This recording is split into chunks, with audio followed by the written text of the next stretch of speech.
तो सबसे पहले हम बात करेंगे कि विंड टरबाइन पावर प्लांट क्या है। विंड पावर प्लांट एक ऐसा प्लांट है जिसमें विंड टरबाइन की हेल्प से इलेक्ट्रिक पावर को जनरेट किया जाता है, उसे बनाया जाता है। विंड टरबाइन एक ऐसी डिवाइस है जो विंड की काइनेटिक एनर्जी को इलेक्ट्रिक पावर में कन्वर्ट करती है। तो इसका बेसिक प्रिंसिपल कुछ इस तरह से होता है। सबसे पहले हमारे पास विंड पावर है, यानी कि जब हवा बहती है तो उसमें कुछ काइनेटिक एनर्जी होती है। तो यहाँ जब विंड टरबाइन के ब्लेड से टकराएगी तो टरबाइन के ब्लेड्स का डिजाइन कुछ इस तरह से होता है कि हवा के टकराने से वो रोटेट होना स्टार्ट कर देते हैं। तो जब हवा इससे टकराती है तो टरबाइन के ब्लेड रोटेट होते हैं। फिर जो टरबाइन का हब है इसको जनरेटर की शाफ्ट के साथ हम कनेक्ट रखते हैं। तो जब टरबाइन के ब्लेड हवा के टकराने से रोटेट होते हैं तो ये शाफ्ट भी रोटेट होती है। लेकिन होता क्या है कि इनिशियली इस शाफ्ट का रोटेशन काफी कम होता है। तो यहाँ शाफ्ट की रोटेशन की स्पीड को इंक्रीज करने के लिए हम गियर का यूज करते हैं। तो यहाँ पर गियर बॉक्स यूज होता है। गियर बॉक्स यहाँ पर स्पीड रेशियो को इंक्रीज कर देता है, यानी कि शाफ्ट का रोटेशन है उसको इस लेवल पे ला देता है कि वहां जनरेटर की शाफ्ट के रोटेट होने से आसानी से इलेक्ट्रिसिटी प्रोड्यूस हो पाए। तो जब विंड टकराती है ब्लेड से तो वो रोटेट होंगे, उसकी वजह से गियर बॉक्स स्पीड इंक्रीज करेगा और जनरेटर की शाफ्ट भी रोटेट होगी और जनरेटर से इलेक्ट्रिसिटी प्रोड्यूस होती है। बाकी जो आगे देख रहे हैं यहाँ पर पावर इंटरफेस है जिसमें हमारा पावर को कंट्रोल सिस्टम लगा रहता है और फिर आगे हम उस पावर को ग्रिड के द्वारा डेस्टिनेशन जो रहती है वहां पर भेज देते हैं। तो जो कन्वर्जन होता है पावर का, सबसे पहले यहाँ पर विंड की काइनेटिक एनर्जी होती है, यानी कि विंड पावर होती है, वो कन्वर्ट होती है यहाँ पर विंड टरबाइन की हेल्प से मैकेनिकल पावर में। फिर जनरेटर की हेल्प से वो मैकेनिकल पावर कन्वर्ट होती है इलेक्ट्रिक पावर में। तो इस तरह से यहाँ पर पावर का जनरेशन होता है। तो अब हम बात करते हैं कि विंड कैसे प्रोड्यूस होती है। बेसिकली जो इसका मेन रीजन है वो है सन की वजह से जो अर्थ का एटमॉस्फेयर है वो अनइवनली हीटेड होता है, गर्म होता है। हमें पता है कि अर्थ के कुछ पार्ट में जिस समय डे होता है उसी समय अर्थ के कुछ पार्ट में नाइट होती है, यानी कि एक समय दिन रहेगा तो दूसरे कुछ पार्ट्स में आपकी नाइट होती है। तो इसके कारण जो अर्थ का कुछ पार्ट है वो गर्म रहेगा और जो बाकी पार्ट होगा वो ठंडा रहता है। जब पर्टिकुलर प्लेस गर्म होता है तो उसकी वजह से जो वहां की एयर है वो भी गर्म हो जाती है और जो गर्म हवा होती है वो ऊपर की तरफ उठती है। तो इसकी वजह से वहां पर एक लो प्रेशर पैच बन जाता है, एक खाली स्थान बन जाता है और उसको भरने के लिए जो ठंडी हवा है वो इस स्थान पर आती है और विंड बहने लग जाती है। तो इस तरह से साइकिल चलती है। मान लीजिए जैसे यहाँ पर डे है तो उसकी वजह से जो अर्थ है वो आपकी गर्म होगी और वहां पर जो एयर है वो भी गर्म होगी, वो ऊपर की तरफ उठेगी। तो वहां पर जो आपका खाली स्थान रह जाएगा, ब्लैंक स्पेस रह जाएगा, उसको भरने के लिए ठंडी हवा दूसरी तरफ से आएगी। तो ऐसे ये साइकिल चलती जाती है और जो पूरी अर्थ है उसमें हमारी एयर या विंड प्रोड्यूस होती है। तो नेक्स्ट है टाइप्स ऑफ विंड टरबाइन। जो सबसे ज्यादा यूज में लाए जाते हैं विंड टरबाइन के टाइप्स वो बेसिकली दो टाइप के होते हैं, जिसमें पहला है हॉरिजॉन्टल एक्सिस विंड टरबाइन। ये जो विंड टरबाइन होती है इसमें जो टरबाइन के ब्लेड्स हैं वो हॉरिजॉन्टल एक्सिस की जो शाफ्ट है उसके अबाउट रोटेट होते हैं, यानी कि जो रोटेशन शाफ्ट होगी वो आपकी हॉरिजॉन्टल एक्सिस में होती है। नेक्स्ट जो टाइप है वो है वर्टिकल एक्सिस विंड टरबाइन। ये जो विंड टरबाइन होती है इसमें जो टरबाइन के ब्लेड्स हैं वो एक वर्टिकल शाफ्ट जो रहती है उसके अबाउट रोटेट होते हैं, यानी कि ये शाफ्ट इससे वर्टिकल डायरेक्शन में रोटेट होगी इस तरह से। तो इसमें ये ब्लेड इसके चारों तरफ घूमेंगे। तो ये आपकी वर्टिकल एक्सिस विंड टरबाइन है। दूसरी हॉरिजॉन्टल एक्सिस विंड टरबाइन होती है जिसमें आपके सामने की तरफ ब्लेड्स लगे रहते हैं और इसकी रोटेशन शाफ्ट ये होती है और ये कुछ इस तरह से घूमती है हॉरिजॉन्टल डायरेक्शन में। जो सबसे ज्यादा यूज में लाई जाती है इलेक्ट्रिसिटी को प्रोड्यूस करने के लिए वो यूज में लाई जाती है हॉरिजॉन्टल एक्सिस विंड टरबाइन। और इसी के कंस्ट्रक्शन और पार्ट्स के बारे में अब हम आगे डिटेल में देखेंगे। तो बात करते हैं पार्ट्स ऑफ विंड टरबाइन की। विंड टरबाइन के जो पार्ट्स हैं उनको बेसिकली 4 कैटेगरीज में हम डिवाइड कर सकते हैं, जिसमें पहला होता है आपका रोटर। रोटर में यहाँ पर रोटर हब एंड ब्लेड्स आ जाते हैं। नेक्स्ट होता है ट्रांसमिशन सिस्टम। ट्रांसमिशन सिस्टम में यहाँ लो speed shaft, gear box and high speed shaft आता है।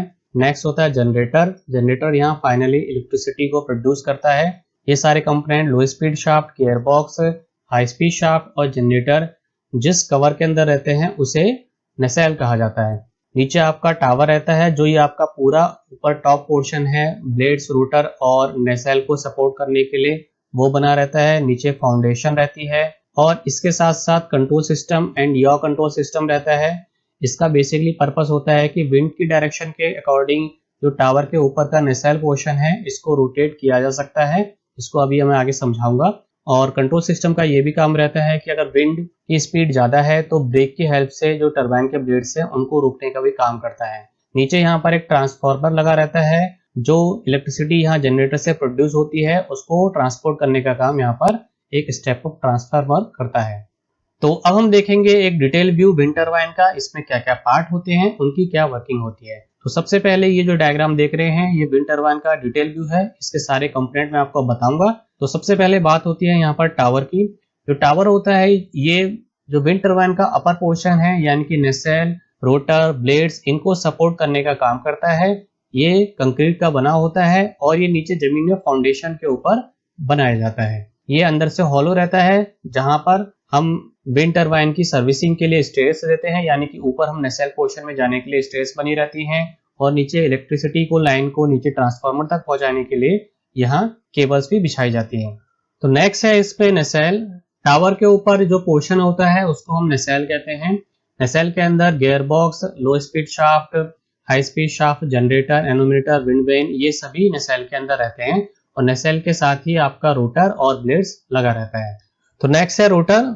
जो विंड टरबाइन के आगे वाला पार्ट होता है वो आपका रोटर कहलाता है। रोटर में हमारा हब और 3 ब्लेड होते हैं। इसके साथ साथ इसमें एक पिच रेगुलेशन सिस्टम लगा रहता है जो कि ब्लेड्स को जो विंड स्पीड है उसके एंगल पर मेंटेन रखने का काम करता है। नेक्स्ट है ब्लेड्स। ब्लेड्स जो होते हैं वो एरोफॉइल डिजाइन के बने होते हैं। ये एरोडायनामिक लिफ्ट की वजह से ब्लेड्स मूव होते हैं और जिससे रोटेशन होता है। तो डिजाइन कुछ इस तरह से होता है ब्लेड्स का। यही आगे की तरफ से जो ब्लेड्स होते हैं वो कर्व होते हैं और नीचे जब विंड इसमें प्रोड्यूस होती है, फ्लो होती है, तो नीचे ब्लेड्स के हाई प्रेशर जनरेट होता है और ऊपर लो प्रेशर जनरेट होता है जिसकी वजह से ब्लेड लिफ्ट होते हैं। तो इस तरह से जब तीनों ब्लेड्स में लिफ्टिंग होती है तो जो आपका रोटर है वो रोटेट करना स्टार्ट कर देता है। तो रोटर के आगे यहाँ पर लो स्पीड शाफ्ट रहती है क्योंकि विंड की जो एक्चुअल हमारी स्पीड होती है उसकी हेल्प से केवल हमें 30 to 60 आरपीएम पर ही शाफ्ट रोटेट हो सकती है। तो ये जो शाफ्ट होती है ये काफी कम स्पीड से रोटेट होती है। तो नेक्स्ट है गियर बॉक्स। बेसिकली जो लो स्पीड शाफ्ट होती है वो हमारे रोटर से कनेक्ट है और उस समय हमें केवल 30 to 60 आरपीएम मिल पा रही है जो कि जनरेटर से इलेक्ट्रिसिटी प्रोड्यूस कराने के लिए काफी नहीं होती है।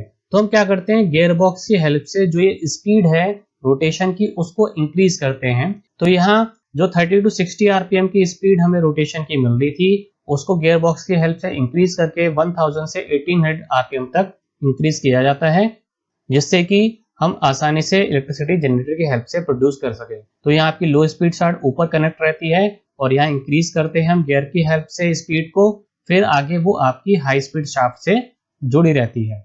नेक्स्ट है हाई स्पीड शाफ्ट। जो रोटर से हमें स्पीड मिल रही थी उसको हमने इंक्रीज किया गियर बॉक्स पर, फिर वो फाइनली आपकी हाई स्पीड शाफ्ट पर जाती है। तो जो मैकेनिकल पावर हमारी रोटर से जनरेट हुई है वो फाइनली हाई स्पीड शाफ्ट से आपके जनरेटर में जाती है और जनरेटर फिर आगे इलेक्ट्रिसिटी को प्रोड्यूस करता है। तो यहाँ जनरेटर का काम मैकेनिकल एनर्जी को इलेक्ट्रिकल एनर्जी में कन्वर्ट करना होता है। तो जो हाई स्पीड शाफ्ट यहाँ पर रोटेट हो रही थी उसकी हेल्प से हम जनरेटर की शाफ्ट को रोटेट कराते हैं जिसकी वजह से जनरेटर यहाँ पर इलेक्ट्रिसिटी को प्रोड्यूस करता है। नेक्स्ट है याव एंड कंट्रोल सिस्टम। जो याव सिस्टम होता है वो नेसेल को जो हमारी विंड की डायरेक्शन रहेगी उसके अकॉर्डिंग रोटेट करने का काम करता है क्योंकि हमें पता है कि विंड की डायरेक्शन हमेशा एक डायरेक्शन में नहीं हो सकती है। मान लीजिए कभी विंड इस डायरेक्शन से प्रोड्यूस होगी, कभी इस डायरेक्शन प्रोड्यूस होगी। तो हमें एफिशिएंसी को इंक्रीज करने के लिए और बेस्ट परफॉर्मेंस देने के लिए हमेशा ये चाहिए होता है कि जो आपके टरबाइन के ब्लेड्स हैं वो हमेशा विंड की डायरेक्शन में रहें। तो उसके लिए जो आपका याव कंट्रोल सिस्टम होता है वो जो आपका पूरा नेसेल ये पोर्शन है, टॉप पोर्शन, इसको विंड की डायरेक्शन में रोटेट करने का काम करता है। मान लीजिए पहले हमारी विंड की डायरेक्शन ए है तो जो याव मोटर होगी वो आपके नेसेल को उसकी डायरेक्शन में रोटेट करा देगी और फिर जैसे ही हमारी विंड की डायरेक्शन चेंज होती है तो उसी के अकॉर्डिंग जो याव मोटर होती है वो नेसेल को उस डायरेक्शन में रोटेट करा देती है जिससे कि हमारी जो परफॉर्मेंस है विंड टरबाइन की वो बनी रहे। नेक्स्ट है एनोमीटर। अब हमें कंटिन्यू परफॉर्मेंस को बनाए रखने के लिए ये हमेशा मेजर करना जरूरी होता है कि विंड की स्पीड कितनी है, वो कितनी स्पीड से फ्लो हो रही है, कम है, ज्यादा है, कि उसके अकॉर्डिंग हम क्या करते हैं विंड टरबाइन को कंट्रोल कराते हैं। तो एनोमीटर का काम होता है कि ये विंड की स्पीड को नापता है और उसको जो फिर हमारा कंट्रोल सिस्टम होता है उसमें भेज देता है। नेक्स्ट होता है इसमें विंड वेन। विंड वेन का काम होता है कि जो विंड है वो किस डायरेक्शन से फ्लो हो रही है, वो हमारा जो यॉ मोटर है उसके साथ कनेक्ट रहता है। और बेसिकली जैसे ही विंड की डायरेक्शन चेंज होती है तो विंड वेन उसको मेजर करके इसको सिग्नल देता है यॉ कंट्रोल सिस्टम को, और उसकी डायरेक्शन में फिर यॉ कंट्रोल सिस्टम जो हमारा नेसेल का ये वाला पोर्शन है उसी डायरेक्शन में रोटेट करा देता है। तो विंड टरबाइन के परफॉर्मेंस को इंक्रीज करने के लिए एक और सिस्टम यूज में लाया जाता है जो होता है पिच सिस्टम। पिच सिस्टम का बेसिकली काम ये होता है कि जो ब्लेड्स हैं उनके एंगल को विंड की डायरेक्शन में बनाए रखने का काम करता है। यहाँ पर पिच सिस्टम जो रोटर है उसके साथ लगा रहता है। यहाँ पर जैसे 3 ब्लेड है तो एक यहाँ पर आपका रोटेशन का लगा रहेगा, एक यहाँ लगा रहेगा और एक यहाँ पर लगा रहेगा, क्योंकि विंड जो होती है वो कभी आपकी डाउनवर्ड हो सकती है या कभी अपवर्ड हो सकती है। तो हमें मोस्ट पावर आउटपुट मिले उसके लिए हमें ये चाहिए होता है कि जो ब्लेड्स हैं वो अपना एरोडायनामिक लिफ्ट को मैक्सिमम अचीव करते रहें। तो उसके लिए यहाँ पर हम पिच सिस्टम का यूज करते हैं। Next, break. बेसिकली जो ब्रेक होता है उसका काम ये है कि जब विंड टरबाइन की मेंटेनेंस होती है या इसका रिपेयर होता है तो इसको स्टॉप करने के लिए हम ब्रेक का यूज करते हैं। या ऐसी कंडीशंस आती हैं कि विंड की स्पीड बहुत ज्यादा हाई है, एक्सट्रीम विंडी कंडीशन है, तो उस कंडीशन में भी हम विंड टरबाइन को स्टॉप करने के लिए ब्रेक का यूज करते हैं। तो फाइनली विंड पावर प्लांट कैसे वर्क करता है और इससे इलेक्ट्रिसिटी कैसे जनरेट होती है। तो हमारे पास ये विंड टरबाइन है। विंड टरबाइन में ये विंड यहाँ ब्लेड से टकराती है जिसके एरोफॉइल डिजाइन की वजह से वो ब्लेड्स रोटेट होते हैं। जब ये ब्लेड्स रोटेट होते हैं तो इसके साथ जो ये शाफ्ट जुड़ी होती है, लो स्पीड शाफ्ट, ये भी रोटेट होती है। और इनिशियली क्योंकि इसकी स्पीड कम होती है तो उसको इंक्रीज करने के लिए हम गियरबॉक्स का यूज करते हैं, उससे यहाँ पर आरपीएम इंक्रीज हो जाती है। फिर ये हाई स्पीड शाफ्ट आपके जनरेटर से कनेक्ट रहती है और जनरेटर इलेक्ट्रिसिटी को प्रोड्यूस करता है। फिर यहाँ पर इलेक्ट्रिसिटी केबल से हम नीचे ट्रांसफार्मर को कनेक्ट कर देते हैं, यानी जो इलेक्ट्रिसिटी जनरेटर से प्रोड्यूस हो रही है वो आपकी ट्रांसफार्मर में जाएगी। इसके बाद ये जो ट्रांसफार्मर है ये आगे इस इलेक्ट्रिसिटी को डिस्ट्रीब्यूशन सेंटर में भेज देता है। जो प्लेस होता है जहां पर विंड टरबाइन इंस्टॉल की जाती है वो ऐसे एल्टीट्यूड पे रहता है जहां पर विंड की स्पीड अच्छी मिलती हो और कई सारी विंड टरबाइन एक साथ लगाई जाती हैं। वो सब भी आपके कंबाइंड डिस्ट्रीब्यूशन सेंटर से जुड़ी रहती हैं। उसके बाद ये जो डिस्ट्रीब्यूशन सेंटर होता है ये इलेक्ट्रिसिटी को आगे सप्लाई ग्रिड में भेज देता है, यानी जो हमारी ट्रांसमिशन लाइन होती हैं उस पर आ जाती हैं। फिर ट्रांसमिशन लाइन उसको सब स्टेशन भेजती है जहां का पर्टिकुलर हमें जिस सिटी या जिस ब्लॉक में हमें इलेक्ट्रिसिटी सप्लाई करनी है उसको सप्लाई करने का काम यहाँ पर सब स्टेशन करता है। तो यहाँ पर फिर सब स्टेशन सप्लाई को जो हमारे घर है उसमें सप्लाई को भेज देता है। तो ओवरऑल वर्किंग इस तरह से रहती है कि सबसे पहले विंड की पावर है वो जनरेट हुई यहाँ मैकेनिकल पावर में, फिर जनरेटर से वो इलेक्ट्रिकल पावर में जनरेट हुई, फिर इलेक्ट्रिसिटी ट्रांसफार्मर में गई, ट्रांसफार्मर से फिर वो आगे ट्रांसमिशन लाइन से होते हुए लास्ट में जो हमारे घर है वहां तक पहुंच जाती है। तो अब हम बात करेंगे advantage and disadvantage of wind power plant. सबसे पहले इसमें हम देखेंगे एडवांटेजेस। तो पहला एडवांटेज है कि जो विंड एनर्जी है वो फ्री ऑफ कॉस्ट है। नेक्स्ट है जो विंड एनर्जी है उससे जो इलेक्ट्रिसिटी प्रोड्यूस होती है वो through out the day meal सकती है, क्योंकि जो विंड होती है वो डे और नाइट दोनों टाइम पर मिलती रहती है। नेक्स्ट, जो विंड एनर्जी से इलेक्ट्रिसिटी प्रोड्यूस होती है वो पॉल्यूशन फ्री होती है, क्लीन होती है।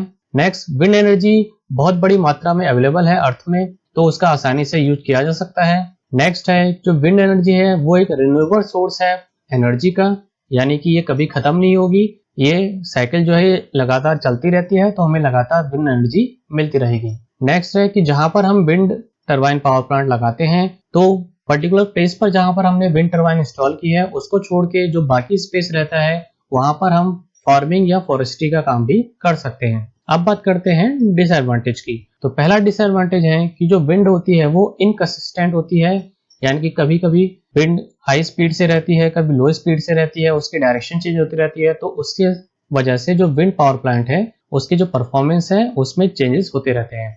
नेक्स्ट, जो विंड टरबाइन है उसका इंस्टॉलेशन का जो कॉस्ट होता है वो ज्यादा होता है। विंड टरबाइन जहां पर इंस्टॉल की जाती है वहां देखा गया है रिसर्च में कि वहां पर जो लोकल वर्ल्ड पॉपुलेशन है वो काफी कम हो जाती है। नेक्स्ट, जहां पर हम विंड टरबाइन पावर प्लांट को इंस्टॉल करते हैं वो हमें बहुत बड़ा एरिया चाहिए होता है, क्योंकि जो ये पावर प्लांट है वो बहुत ही लार्ज एरिया में इंस्टॉल किया जाता है। एंड लास्ट है कि जो विंड टरबाइन है वो किसी पर्टिकुलर एरिया में ही इंस्टॉल की जा सकती है, यानी जहां पर हमें अच्छी विंड कंडीशन मिल रही हैं जैसे कोस्टल एरियाज या माउंटेन्स हैं, वहां पर ही हम विंड टरबाइन को इंस्टॉल करते हैं। तो आई होप आपको समझ में आ गया होगा कि विंड टरबाइन क्या है, इसके पार्ट्स क्या क्या होते हैं और विंड टरबाइन पावर प्लांट किस तरह से काम करता है।